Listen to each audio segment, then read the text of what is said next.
Hello and welcome back to Project 380. Today I'm working on the Mark II again, and believe it or not, it's actually close to being started. Not finished, but started. A project car's never finished. But I've got a little list of things to do first before we turn that key.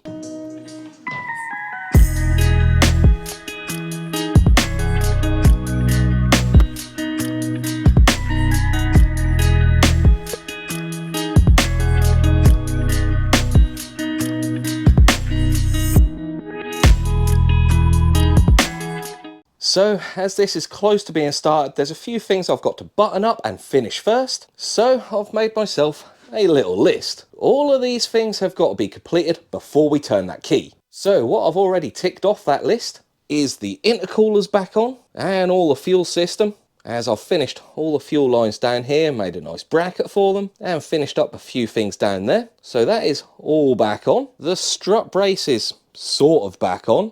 I can't fully bolt that in just yet as there's no suspension on the car. So what's next on the list? I think I'm going to tick off the charge pipes. Because I had this intake off and I was doing loads of work around here, I did actually remove that charge pipe. So that has to go back on. And I've got a load of Michelor clamps up on my windscreen, which is probably there to remind me that the hot side charge pipe is probably missing a Michelor clamp. But since my torch is dead, I think I'm going to tick something else off first. And that is to remove the bonnet, or hood.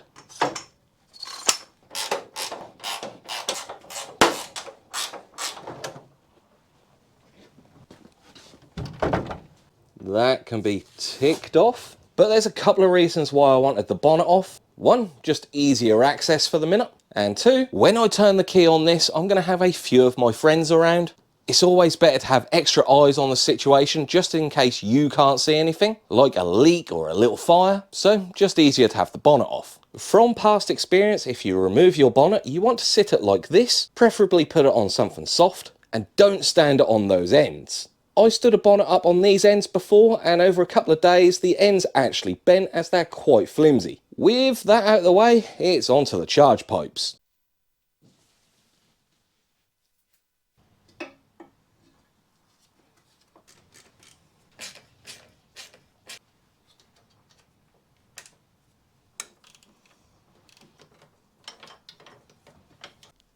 Ah yes, I appear to be missing two clamps down there. Since it's a little bit dark down there and I need some better access, I'm going to take these front wings off, as that is actually on my list to do. These have got to come off for a couple of reasons. The passenger side one is my original wing and it's a little bit rotten. I'm also not happy with these over fenders, I don't think they sit quite right. And I've got a few fitment issues with the wheels and the angle kit. And because I want the car outside when it's started, the wings are causing a little bit of an issue. Last time I moved the car, the wheels were rubbing on both wings, especially on the driver's side one, which is yellow. I actually haven't cut this wing back at all inside underneath the over fender. So I'm going to take both of these off, as I've got to do some suspension work anyway, so it'll make my life a lot easier.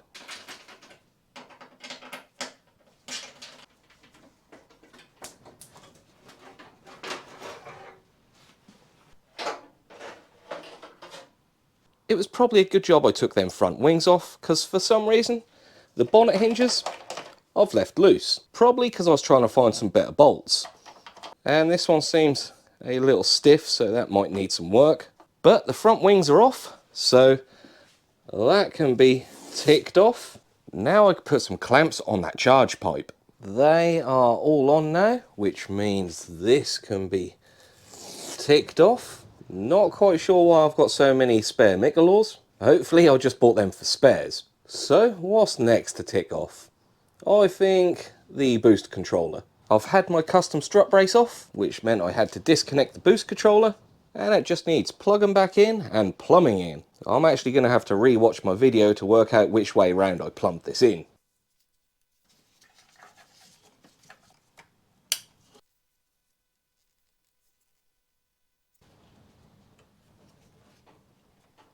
That's all reconnected, so that can be ticked off. Come here. Now, I think it's time for something big. Maybe let's fill up the coolant. So I'm going to take a few minutes off of camera, checking over all the coolant lines, making sure they're all tight, every coolant hose has got a clamp on it, and most importantly, all the coolant hoses are on. Then, when I'm happy, I can fill it up. So everything seems tight and in place, all the pipes are where they should be, I've got my trusty no spill funnel, so all we need is some coolant. I'm using deionized water and green coolant. I know this hasn't got any Stony Racing silicone hose pipes, but since there are some silicone pipes on here, and all my cars take green coolant, I'm just going to pre-mix myself some coolant. I'm going to be using it all anyway.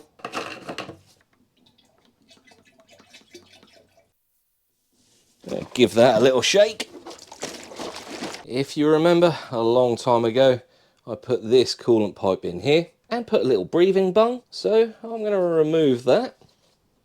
Now hopefully when I fill the coolant up, the air will escape out of this hole. I don't think coolant's going to come out of there just yet, but it is going to help with air in the system. So let's fill that up.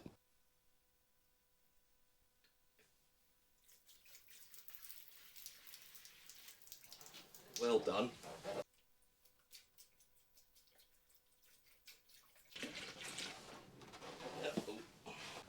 I don't know whether you can see it, but I've already got a small leak, so I'm going to investigate and fix that. Thankfully didn't lose too much coolant. I'm not sure whether you can see it, but that clamp right there wasn't quite on right. It was tight, but it was at an angle. Repositioned now, and I think that should be alright. Let's carry on, topping up the coolant and try not to make a big mess.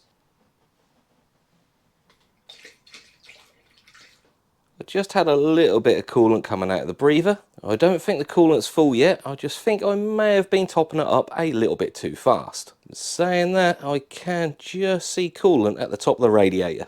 Let's top it up just a little bit more.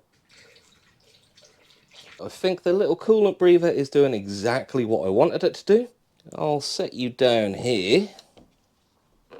Now watch as I top up the coolant a little bit more. That is doing exactly what I wanted it to. It's pushing air out, so I think I want to put that bung back in now. That didn't make too much of a mess. So I'll fill up that fill funnel until it comes up to about here, and then just top off the expansion tank. Now obviously because the engine isn't running and the heater isn't open, we're not going to get all the air out of the system, but at least there's some coolant in it ready for when it starts. And at least I found one leak now, rather on the important day of the car starting. Obviously the system isn't pressurized yet, so it may leak when it's pressurized, but obviously that'll come when the engine starts. Let's finish topping this off. Well, the camera died on me, but we're full now, and it did actually start filling up the expansion tank. I don't know whether you can see, but it's a little bit green in there. So that can go back on for now. And I'm going to leave this just like this for tonight. I'm going to go charge my camera up. The weather outside is terrible, and I can't tell the difference between a leaking pipe and the rain outside. So I'm going to go charge my camera up, and I'll see you in the morning. But before I go, I think it's safe to say we can tick that off now. Well, I'm back the next day, and coolant is back on the list. That pipe has still got a very small leak, and it's just going to be better to sort it out now rather than when I go to start the car and it just leaks all the coolant everywhere. So, because that's the bottom pipe and I need to take it off, that means the coolant system needs draining. I'll be back with you in a minute. Well, dare I say it, but I think the problem is fixed. The pipe wasn't quite on right and the clamp wasn't on right. But at the minute, it's not leaking. The radiator is nice and full, and so is the expansion tank. So I'm going to put the rad cap back on and hope for the best. I'll check it tomorrow in the morning, make sure there's no puddles on the floor, but fingers crossed this is all fixed. I might be being hopeful, but I think that could come off. So on to the next thing, the engine oil. So as you may know, I'm running an oil cooler down there, and when I installed that I did prime it, but I need to put the rest of the oil in the engine. I am using AMSOIL brake-in oil. This is going to help seat those piston rings and lubricate everything up as it's nice and fresh. It's a really good idea when rebuilding an engine to use brake-in oil. So that's going to go in for a couple of 100 miles, or if I run it in on the dyno. Then once the engine's run in, I'll change it for some proper oil.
Not that you can see it on my camera, but that is bang on the full mark.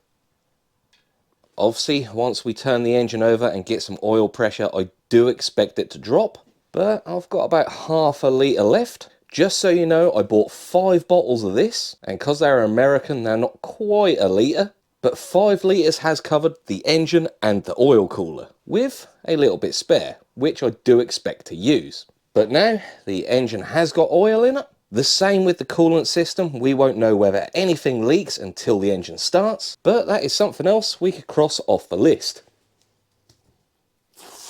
The list is getting smaller, but it's still quite a big list. Next up is the gearbox oil. The gearbox has already got oil in it, but I've got a feeling I've slightly overfilled that, so I'm going to put some overalls on and do this off of camera, as someone spilt coolant everywhere.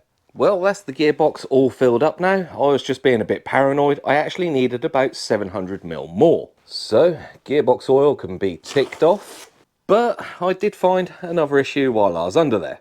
Somehow I forgot to plug in the gearbox and pin everything up to the PPF. That's a job for in a minute, as I've got to do something else with the PPF, because I forgot the ground is broken. But since I've got my overalls on, I'm now going to do the diff oil. So on the diff, we've got a drain bung, and there is the level or fill bung. As you can see, I've already taken that out, but we're going to fill the diff up through that hole until it spills out. And to do that, I'm using this mini transfer pump, which has a metal hook hose on the end, so that could be slotted in the diff, just hooked in place, and then I could just pump away at it. Really handy for something like the diff, as getting a funnel in there, or your normal 1 litre bottles, is pretty difficult.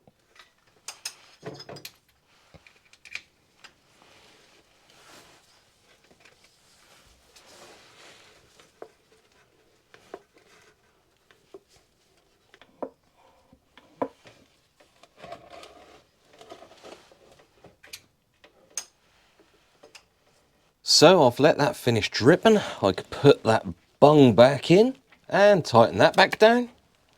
So that's the diff oil done. I think I'm going to do the PPF before I forget. The gearbox is all plugged in and the wiring harness is all secured on the PPF now. And there is a broken PPF ground, which is now a fixed PPF ground, which is another thing to tick off the list. Onto the power steering fluid. The power steering system I'm actually not going to be filling up right now. With everything else going on with the engine, with a fresh rebuild and the first start, the last thing I want to be worrying about is the power steering system going dry. So I'm going to be taking that power steering belt off, so when the engine starts, the power steering pump is not pumping at all, and I can worry about that at a later date.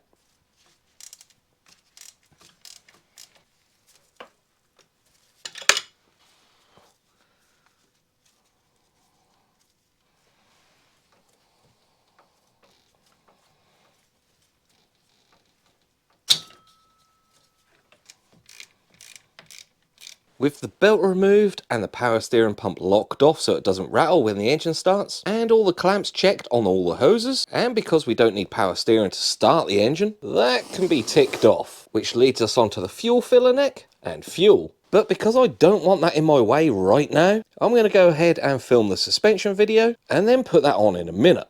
The suspension is all in now, which means suspension could be ticked off the list. So now I could put in the fuel filler neck. But putting the new suspension on may have caused an issue. I'm trying not to show you too much here. I'm saving that for the next video. But because I'm using the Destroyer Die angle kit, upper arms, lower arms and knuckles, and I've got rack spacers, I can't get full lock as the tie rod is hitting this white line drop link. It may be slightly different once the car is on the ground and the suspension's at the right angle. The tie rod may sit in this little gap here, but I don't think I want to risk that. So I'm going to try a quick fix. The steering rack actually sits at a little bit of an angle like this. So if we move that steering rack up and out a little bit, this tie rod should move slightly this way and this way, giving us just a little bit more room. So I'm going to try this steering rack razor for a Mark II from Skid Nation. A very simple but yet effective kit. These spacers go between the subframe and the steering rack, and it includes the hardware you require to do this. This kit is also really handy if you're running a slammed car. When you slam MX5s, you get a really steep angle for the tie rod, creating a lot of bump steer and weird steering geometry. This will help if you slam your car as well, but I'm hoping these are going to eliminate my problem with the tie rods hitting the drop links. Quite simple to do. We're going to make sure our steering is straight and undo the 4 main mounting bolts. This one's going to be a pain as someone's put some oil lines here, so I'll struggle with this off of camera quickly. A little bit of a pain with that oil pipe in the way, but the bolts are out now. Now I can lift the steering rack up very slightly and slip these spacers in underneath. On a UK model, the flat spacer goes to the driver's side and the wiggly spacer goes to the passenger side.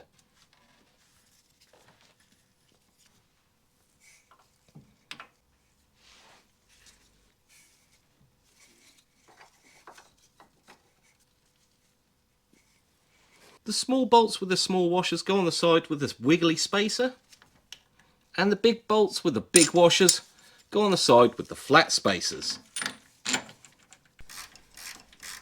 Nice and simple install. Let's see whether this has helped my problem. Well, I can definitely get more angle, but it does still hit. I think this is something I'm going to have to see what it's like when it's on the floor. With that done-ish for now and out of the way, it's onto the fuel filler neck. Now, usually you'd put your fuel flap on now, before the fuel filler neck, as it's easier to get to the bolts, but because of the over fender, I'm having a slight issue with the flap opening all the way. And because this fender's got to come off again for paint, I'm going to leave the fuel flap out for now, but I know the fuel filler neck is going to have to come back out to properly install that fuel flap. But it's got to go in for now, so I can put fuel in the car.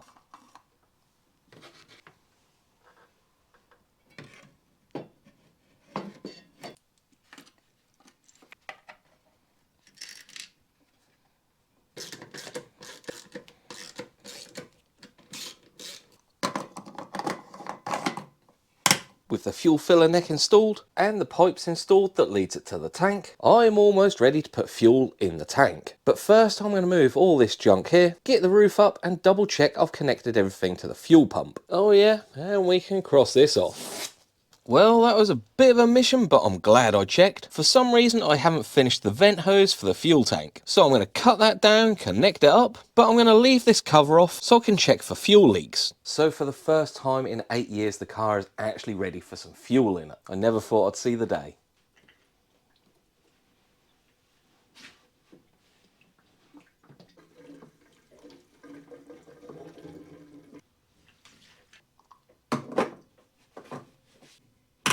Well, I can't believe it. There's finally fuel in the car. And just so you know, that is 20 litres of 99. This list is getting really small now. Now is probably a good time to turn the isolator on, turn the ignition on and check the fuel gauge is working.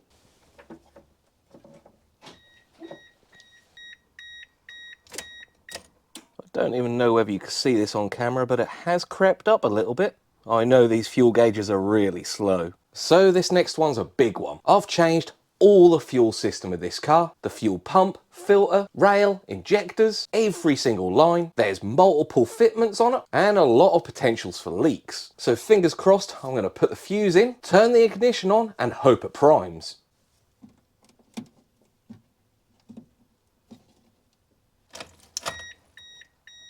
Fingers crossed. Well, that primed really quick. I was actually quite surprised how quiet that 340 litre an hour fuel pump was. Now, let's check for leaks.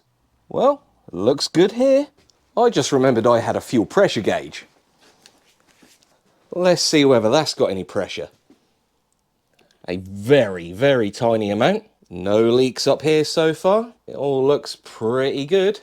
No fuel on the floor yet. I think I'll wind the screw in on the fuel pressure regulator, as I'm not quite sure how far out that is, and try prime it again. Okay, that regulator was wound all the way out, so no wonder it primed quick. Let's try again. Okay, that sounded a bit different. Yes, we've got some good pressure this time, up to 20 psi. Let's turn that up a little bit more and check for leaks. That's turned up a little bit more, and at the minute I can't smell fuel, so I'm gonna guess that's a good sign. Let's give it one more. Ah, where's the pressure gone? I can smell fuel now. So I had a little leak at the fuel filter, that's now fixed, and the fuel pressure gauge itself was leaking. That's now hopefully fixed, but sitting at a slightly different angle, which isn't too bad. I backed off the fuel pressure a bit as it got all the way up to 60 psi, but I've turned it back down to 40. I feel like that is a good place to start. So hopefully that is all the leaks sorted now. It may be a different story once the engine's running. So we've primed the fuel and possibly set the base pressure. So next on the list is fuses. I've just put in the fuel pump fuse, so that's done. There's just one last fuse to go in, but you'll see that in the next video. So I'm counting that as done. I've got to bleed the clutch and the brakes, as I did actually take most of this off to do a bit of work around this area. So they need topping up and all the systems bleeding again. Hopefully Charlie will come and help me with that in a couple of days. So that's staying on there for now. Nut and bolt check. I'm going to take a little bit of time going over the whole car to what nuts and bolts I can get to, making sure everything's good and doesn't cause me any issues when I start the car. So these two things I'm going to do over the next couple of days, and the rest of the list, that's going to have to be done when my tuner is here. He's the one that's got to put the base map on, calibrate all the new sensors, tell the ECU it's got different coils, different injectors, and that it's a turbo car now. Once that's all done, we'll prime the engine, and to do that I'm going to leave the coils unplugged so that the engine doesn't fire and don't burn out the coils. Then we're going to plug in the coils, turn the fuel off, and check the timing. Then all we've got to do is plug in the wideband and start it. So I didn't think I'd ever be able to say this, but the car is officially ready to start. It's been one long process, but I think I'm finally getting somewhere. Now there is still lots to do to the car. The interior is very much not looking complete. The center console surround is still out, you'll see why in the next video. The ECU cover is just laid there for now, as the lambda sensor isn't plugged in. And my tuner's going to need access to the ECU. I haven't found anywhere nice for the USB cable for the ECU to go. The seats aren't in yet, but they're not necessary to get the car started. This panel is off, but again you'll see why in the next episode. And a few trim bits are missing, and it's still really filthy. Obviously none of the body panels are on at the minute. I still need to sort my wheels and tyres out, and a few other miscellaneous things. But the car is ready to start. Now I'm not sure when the car's going to start, as it's getting to that time of year, and I want to start the car outside of the garage just in case anything happens. So that is very much weather dependent. So keep your eyes peeled for that video, but that is all for now. Thank you so much for watching. As per usual, don't forget to like, comment, share and subscribe if you're new, and I'll see you in the next one.